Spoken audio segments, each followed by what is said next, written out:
नमस्कार दोस्तों, स्वागत है आपका आपके अपने चैनल डायमंड ज्ञान अड्डा में। और मैं अतुल आज आपके लिए फिर से हाजिर हुआ हूँ। इस वीडियो में हम लोग बात करने जा रहे हैं बहुत ही महत्वपूर्ण 10 जून की करंट अफेयर्स से रिलेटेड न्यूज़ जितनी भी आई हैं उनसे रिलेटेड बात करेंगे और जानेंगे कि आज आपके लिए क्या-क्या खास है।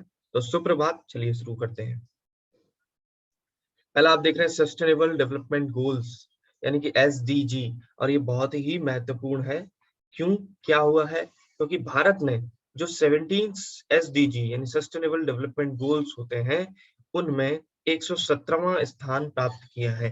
2015 में संयुक्त राष्ट्र के 193 सदस्य देशों द्वारा 2030 के एजेंडे के एक हिस्से के रूप में अपनाए गए 17 सतत विकास लक्ष्यों एसडीजी एन पर भारत की रैंक 2 स्थान फिसलकर 117 हो गई है। यानी कि आप बात करें 2020 में तो ये रैंक कितनी थी? 115, और जो 2021 में कितनी हो गई है? 117। तो ये बहुत ही महत्वपूर्ण है क्योंकि 193 देशों ने 2015 में 2030 तक के लिए लक्ष्य बनाए थे कि हम अपने देश में इन चीजों के लिए लक्ष्य बनाया जाएगा, इसमें इतनी जल्दी हम इनको ओवरकम करेंगे।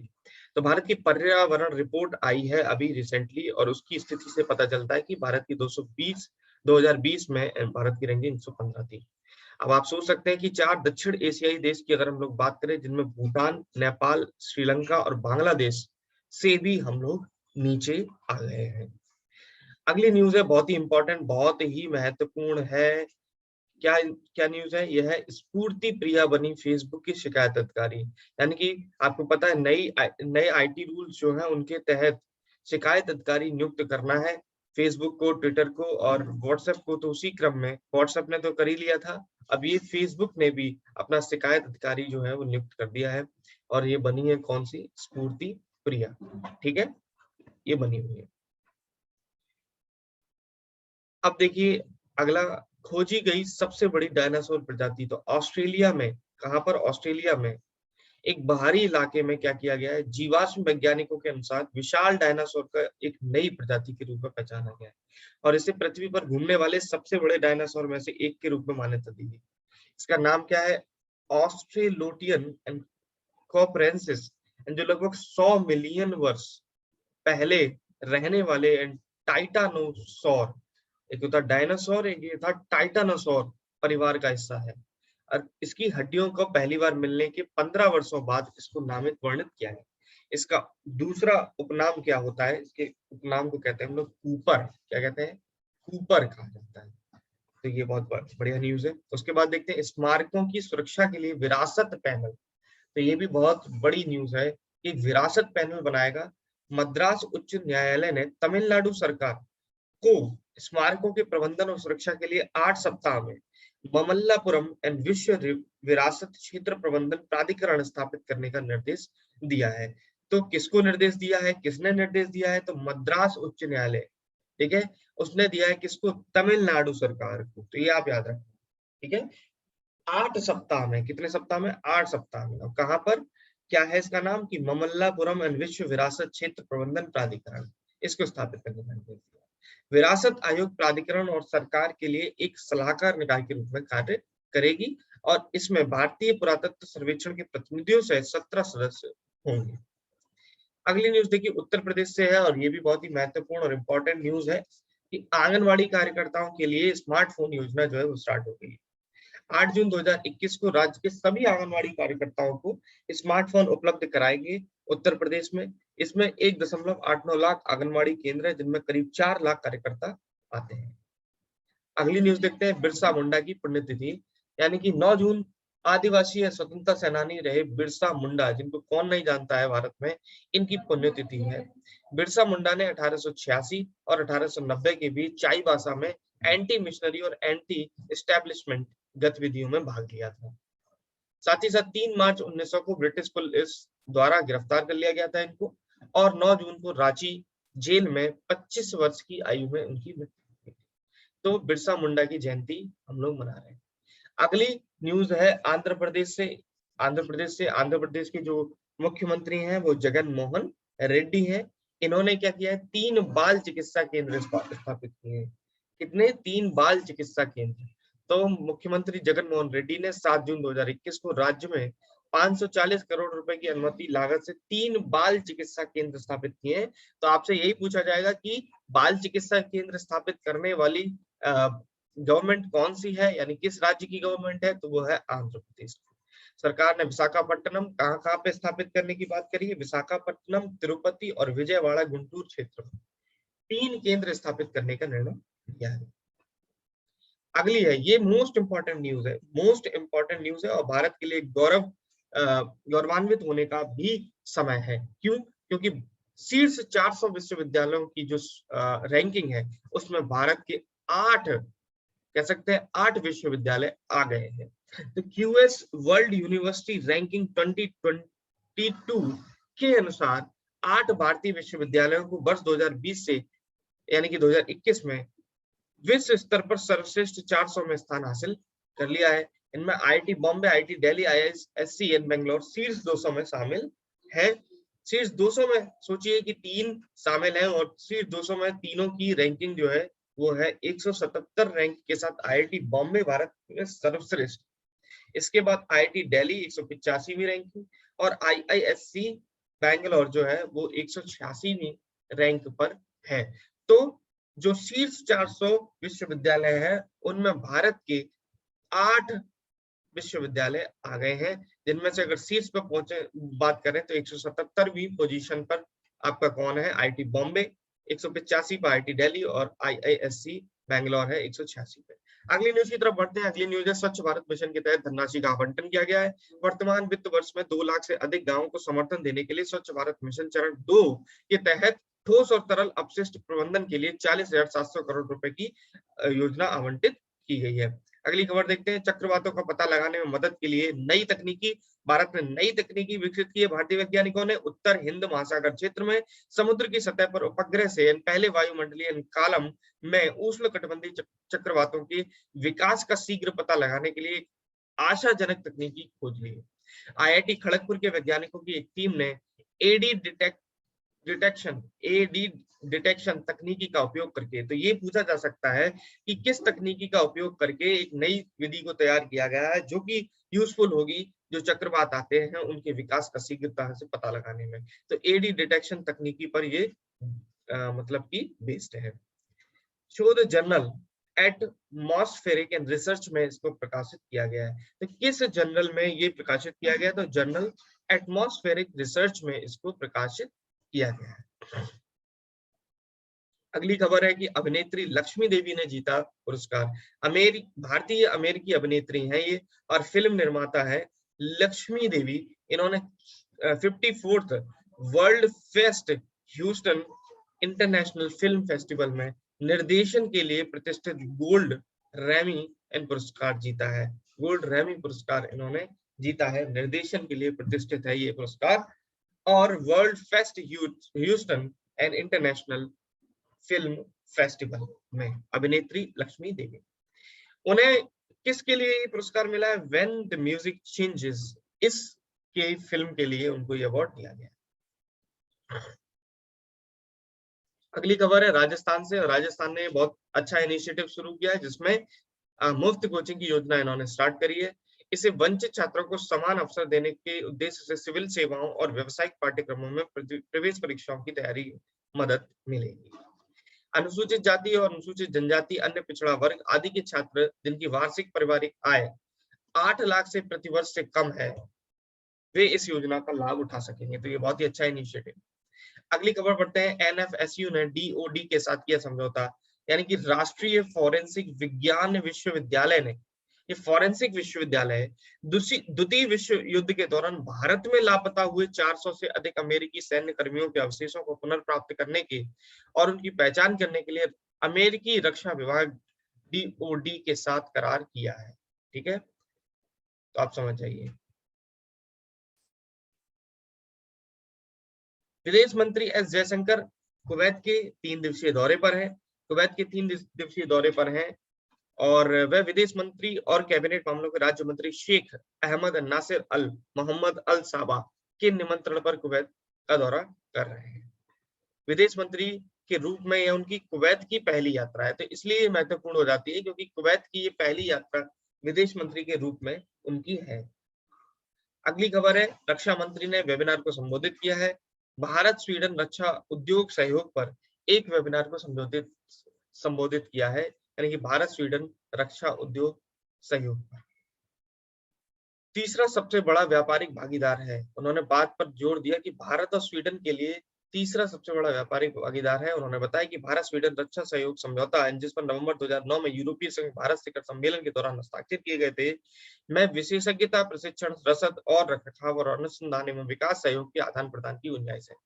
अगली खबर की तरफ बढ़ते हैं कि NARCL में 9% भागीदारी यानी कि हिस्सेदारी खरीदेगा union bank of India national asset reconstruction company limited में 9% की हिस्सेदारी को खरीदेगा। बस आपको इतना ही याद रखना है कि यूनियन बैंक NARCL यानी कि national asset reconstruction company limited में 9% की हिस्सेदारी खरीदेगी। अगली खबर क्या है, संयुक्त सचिव नियुक्त किए गए कपिल मोहन रियर एडमिरल कपिल मोहन धीर ने सैन्य मामलों के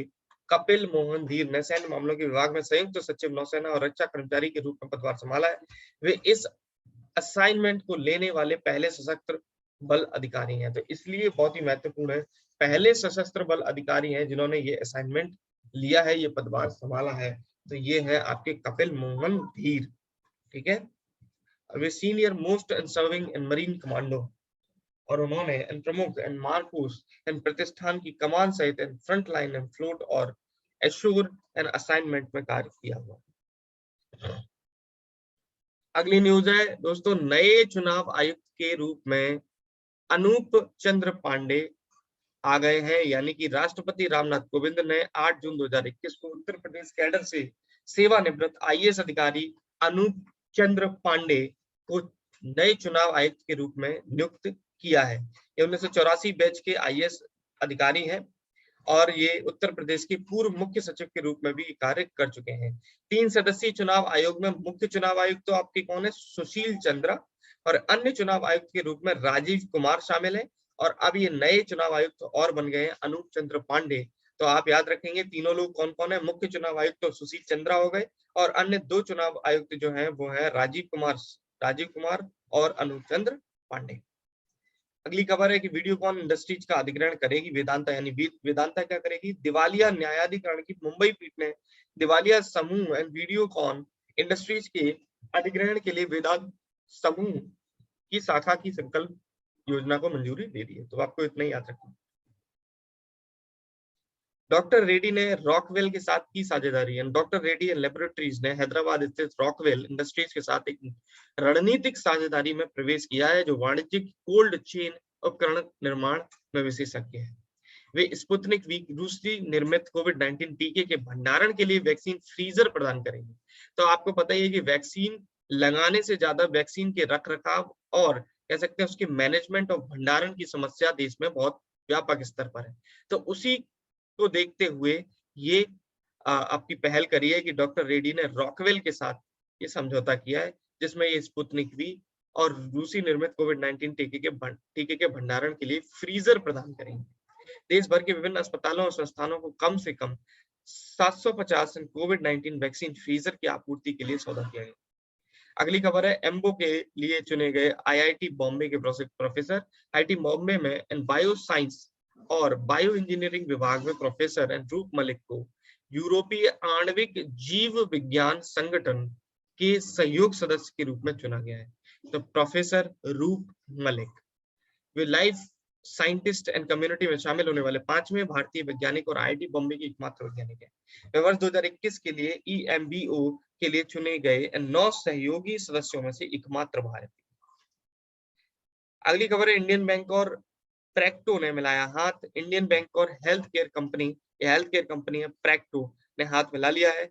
इन्होंने कोविड-19 महामारी के दौरान बैंक के मौजूदा और पूर्व कर्मचारियों और उनके परिवार के सदस्यों को प्रैक्टो के सिग्नेचर एंड कॉर्पोरेट हेल्थ और वेलनेस प्लान प्रदान करेंगे। सॉरी, इसके वर्तमान और सेवानिवृत्त स्टाफ सदस्यों में से 74,000 से अधिक इन स्वास्थ्य योजनाओं से लाभान्वित होंगे। अगली खबर देखते हैं, अल साल्वाडोर में बिटकॉइन बना कानूनी निविदा। अल साल्वाडोर औपचारिक रूप से बिटकॉइन को कानूनी निविदा के रूप में अपनाने वाला दुनिया का पहला देश बन गया है। तो बस आपको ये याद रखना है कि दुनिया का पहला देश बन गया है जिसने बिटकॉइन जो करेंसी चल रही है उसको कानूनी अमली जामा पहनाया है। कौन है ये देश?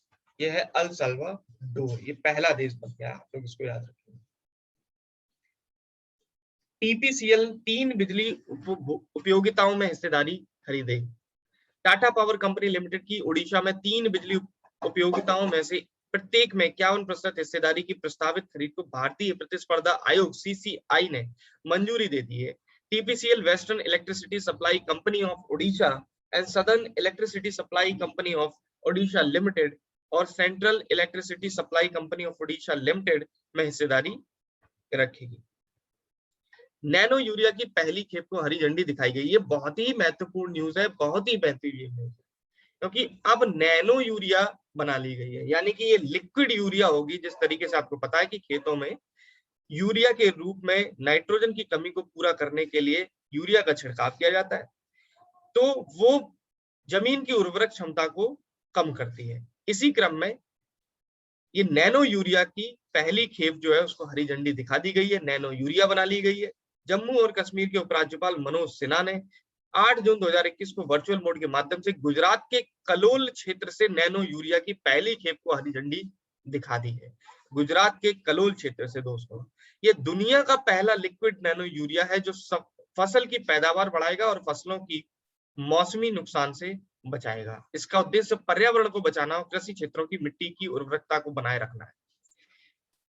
भारत ने चीनी ओलंपिक किट प्रायोजक को हटाया। भारतीय ओलंपिक संघ आईओए ने चीनी स्पोर्ट्स वियर एंड निर्माता ली निंग को अपने आधिकारिक किट पार्टनर से हटा दिया। तो चीनी जो निर्माता है, स्पोर्ट्स वियर निर्माता ली निंग को अपने आधिकारिक किट पार्टनर से हटा दिया है। चीनी ओलंपिक किट प्रायोजकों को हटा दिया है।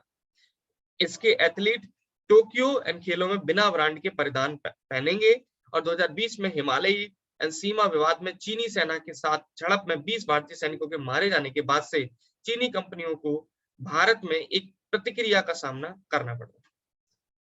एक नई कंपनी बनाएगा हनीवेल। हनीवेल इंटरनेशनल अपने क्वांटम सॉल्यूशंस एंड बिजनेस को कैम्ब्रिज क्वांटम कंप्यूटिंग के साथ जोड़कर दुनिया की सबसे बड़ी, सबसे उन्नत इकलौती क्वांटम कंप्यूटिंग कंपनी बनाएगा। तो नई कंपनी दुनिया का सबसे अच्छा प्रदर्शन करने वाला इन क्वांटम कंप्यूटर और पहले और सबसे उन्नत क्वांटम ऑपरेटिंग सिस्टम सहित क्वांटम सॉफ्टवेयर का एक पूरा सूट पेश करेगी। अगला देखते हैं। एचटी कोडेथॉन ने INMA ग्लोबल अवार्ड्स 2021 में जीत दर्ज की है। हिंदुस्तान टाइम्स कोडेथॉन यानी कि कोड का जो हैकाथॉन होता है ने हाल ही में आयोजित international news media association global awards 2021 में विभिन्न खंडों में 4 पुरस्कार जीते हैं दोस्तों, हिंदुस्तान टाइम्स ने। तो आप लोग ये याद रखें, 4 पुरस्कारों के साथ एचटी कोडेथॉन ने उपयोगकर्ता श्रेणी को पंजीकृत करने के लिए सर्वश्रेष्ठ पहल में भी सम्मानजनक उल्लेख प्राप्त किया। हिंदुस्तान टाइम्स एंड कोडेथॉन को अक्टूबर 2020 में दिल्ली सरकार ने के सहयोग से लॉन्च किया गया था। अगली खबर क्या है? ACT-REC में आयोजित पहली CAR T cell therapy and chimeric antigen receptor and T cell and CAR T and therapy cancer के उपचार में एक महत्वपूर्ण विकास के रूप में उभरी है। 4 जून 2021 को मुंबई में टाटा मेमोरियल सेंटर के ACT-REC में बोन मैरो ट्रांसप्लांट यूनिट में पहली बार CAR T and cell therapy, एक प्रकार की जीन थेरेपी है ये, इसकी शुरुआत की गई। CAR T कोशिकाओं को IIT बॉम्बे के बायोसाइंस एंड बायो इंजीनियरिंग विभाग में डिजाइन और निर्मित किया गया है। अगली न्यूज क्या है? एल्यूमिनियम मिश्र धातु के जीवन को बढ़ाने हेतु प्रक्रिया। भारतीय वैज्ञानिकों ने एक पर्यावरण के अनुकूल प्रक्रिया विकसित की है जो उच्च शक्ति वाली एल्यूमिनियम मिश्र धातुओं को उत्कृष्ट संक्षारण प्रतिरोधन प्रदान कर सकती है। इसमें धातु सबस्ट्रेट पर ऑक्साइड फिल्म के उत्पादन के लिए एक विद्युत एवं रासायनिक विधि शामिल है। उच्च शक्ति वाली एल्यूमिनियम AI मिश्र धातुओं का व्यापक रूप से एरोस्पेस, कपड़ा और ऑटोमोटिव अनुप्रयोग में उपयोग किया जाता है। आपको पता है कि सबसे ज्यादा एल्यूमिनियम का उपयोग आपकी अगर हम लोग बोले तो एरोस्पेस में भी बहुत ज्यादा इसका यूज किया जाता है, क्योंकि ये हल्का होता है और साथ ही साथ टिकाऊ भी होता है। बिहार सरकार ने 300 करोड़ रुपए जारी कर दिए हैं। बहुत अच्छा इनिशिएटिव है इनका भी। इन्होंने क्या किया है दोस्तों? कोविड-19 के कारण जो मौतें हुई हैं उनमें मुआवजे के भुगतान के लिए 300 करोड़ रुपए जारी कर दिए। ठीक है। अगली न्यूज क्या है कि यूके एशियन फिल्म फेस्ट में तिलोत्मा ने जीता पुरस्कार। अभिनेत्री तिलोत्मा सोम ने यूके एशियन फिल्म फेस्टिवल के 23वें संस्करण में सर्वश्रेष्ठ अभिनेता का पुरस्कार जीता है। तो ये बहुत बड़ी न्यूज है कि यूके एशियन फिल्म फेस्टिवल में तिलोत्मा ने सर्वश्रेष्ठ अभिनेता का पुरस्कार जीत लिया। उन्होंने गौतम घोष द्वारा निर्देशित फिल्म राहगीर एंड द वेफेयर्स के लिए पुरस्कार जीता है। फिल्म राहगीर एंड द वेफेयर्स 3 अजनबियों के इर्द गिर्द घूमती है जो दिहाड़ी पर गुजारा करते हैं। तिलोत्मा के अलावा फिल्म निर्माता गौतम घोष ने भी सर्वश्रेष्ठ निर्देशक का पुरस्कार जीता। तो ये भी आप लोग याद रखें। अगली खबर की तरफ बढ़ते हैं। एम के जैन फिर बने आरबीआई के डिप्टी गवर्नर 8 जून 2021 को। ये भी बहुत ही महत्वपूर्ण न्यूज है कि आरबीआई के डिप्टी गवर्नर के रूप में ये एम के जैन फिर से बन गए हैं। इन्होंने 22 जून से प्रभावी 2 वर्ष के लिए भारतीय रिजर्व बैंक के डिप्टी गवर्नर महेश कुमार जैन की पुनर्नियुक्ति को मंजूरी दी है। 3 सेवारत deputy governor Michael Patra, M Rajeshwar Rao, Ravishankar भी। स्ट्रीट वेंडर्स को 2000 रुपए की सब्सिडी देगा कर्नाटक। तो स्ट्रीट वेंडर्स के लिए भी इनिशिएटिव स्टार्ट हो गए। जैसे कि आपको पता है अनाथ बच्चों के लिए स्टार्ट हुए, उसी क्रम में कर्नाटक सरकार ने 8 जून 2021 को राज्य में 2.16 लाख विक्रेताओं को प्रत्यक्ष लाभ हस्तांतरण डीबीटी के माध्यम से 2000 रुपए देने के लिए स्ट्रीट वेंडर्स के लिए 33.83 करोड़ रुपए की योजना बनाई है।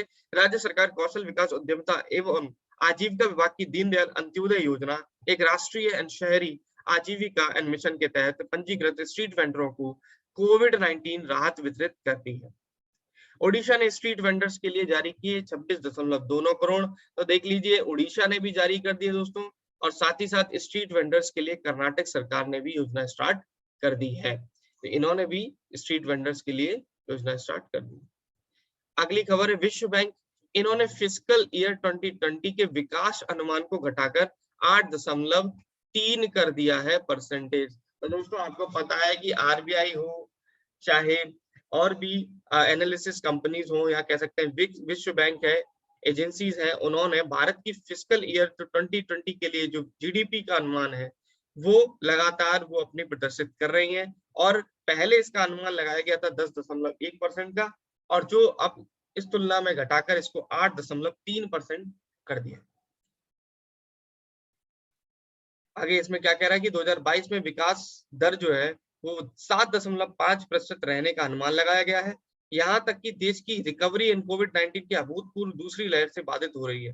रिपोर्ट के अनुसार 2023 में भारत के 6.5% की दर से बढ़ने की उम्मीद है।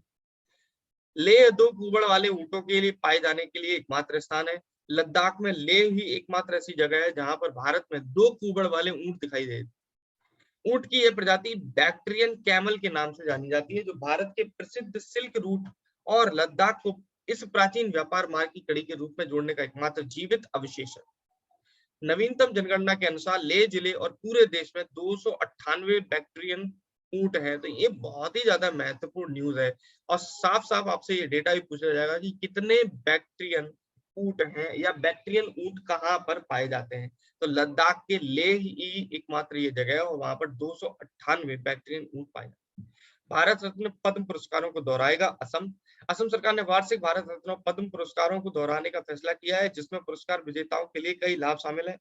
जहां हर वर्ष समाज में महत्वपूर्ण योगदान देने वाले एक व्यक्ति को असोम रत्न, 3 को असोम विभूषण और 2 को असोम भूषण और 10 व्यक्तियों को असोम श्री प्रदान किया जाएगा। तो ये बहुत ही महत्वपूर्ण और इम्पोर्टेंट न्यूज है, बहुत ही महत्वपूर्ण इम्पोर्टेंट न्यूज है कि असम की सरकार जो है वो क्या करने जा रही है। असम की गवर्नमेंट जो पद्मश्री है, पद्म भूषण है, पद्म विभूषण है, इन पुरस्कारों को दोहराने जा रही है। ठीक है, तो ये बहुत ही महत्वपूर्ण न्यूज है दोस्तों, इसको आप याद रखना कि एक व्यक्ति को तो असोम रत्न देगी, 3 व्यक्तियों को असोम भूषण देगी, विभूषण देगी, और 2 को असोम भूषण देगी, और 10 व्यक्तियों को असोम श्री प्रदान किया जाएगा। Tata consultancy services London marathon का टाइटल पार्टनर बनेगा टीसीएस। बस इतना ही आपको याद रखना है कि लंदन में जो मैराथन होने जा रही है उसका पार्टनर बनेगा कौन सी company, TCS, Tata consultancy services. अगली न्यूज क्या है, अमेरिकी नौसेना ने मानव रहित ड्रोन से विमान में भरा ईंधन। इतिहास में पहली बार अमेरिकी नौसेना और बोइंग ने दूसरे विमान में ईंधन भरने के लिए बोइंग के स्वामित्व वाली MQ-25 एंड T-1 परीक्षण एसेट एक मानव रहित विमान का याद रखिए ये MQ-25T1 परीक्षण एसेट एक मानव रहित विमान का उपयोग करके हवा में ईंधन भरने का प्रदर्शन किया। सफल उड़ान ने प्रदर्शित किया कि MQ-25 स्टिंगरे नौसेना के मानक प्रूव एंड ड्रैग हवाई रिफ्यूलिंग की विधि का उपयोग करके अपने टैंकर मिशन को पूरा कर सकता है। तो श्रद्धांजलि देख लीजिए कि कर्नाटक में बीजेपी के वरिष्ठ नेता CM उदासी का जून 2021 में बेंगलुरु में निधन हो गया है। 1983 में हंगल से निर्दलीय के रूप में विधानसभा में प्रवेश करने वाले उदासी ने 6 बार निर्वाचन क्षेत्र का प्रतिनिधित्व किया है। हरियाणा की पूर्व मंत्री और बीजेपी की दिग्गज नेता कमला वर्मा का जून 2021 में निधन हो गया और 77 में हरियाणा के यमुनानगर से MLA चुनी गई थी और बाद में कैबिनेट मंत्री के रूप में इन्होंने कार्य किया। तो दोस्तों इस तरीके से मैंने आपको आज 10 जून की जो महत्वपूर्ण करंट अफेयर्स है उससे संबंधित न्यूज दे दी है। आप लोग लगातार इसी तरीके से चैनल पर करंट अफेयर्स को देखते रहें, अपनी तैयारी को इसी तरीके में आगे बढ़ाते रहें, क्योंकि अभी आपको पता ही है उत्तर प्रदेश में कई आप कह सकते हैं वैकेंसीज मिलेंगी आपको, इनसे संबंधित पैट हो, UPSI हो, कोई भी वैकेंसी हो, और करंट अफेयर्स हमेशा उसमें एक बड़ा रोल प्ले करता है। तो अगर आप चैनल पर नए हैं तो चैनल को सब्सक्राइब कर लीजिए। वीडियोस अच्छी लग रही हैं तो वीडियोस को लाइक करिए। कमेंट सेक्शन में आप लोग सजेशंस दे सकते हैं और बता सकते हैं कि हम और क्या नया इसमें कर सकते हैं। और साथ ही साथ एक बार फिर से आपको सुप्रभात, धन्यवाद।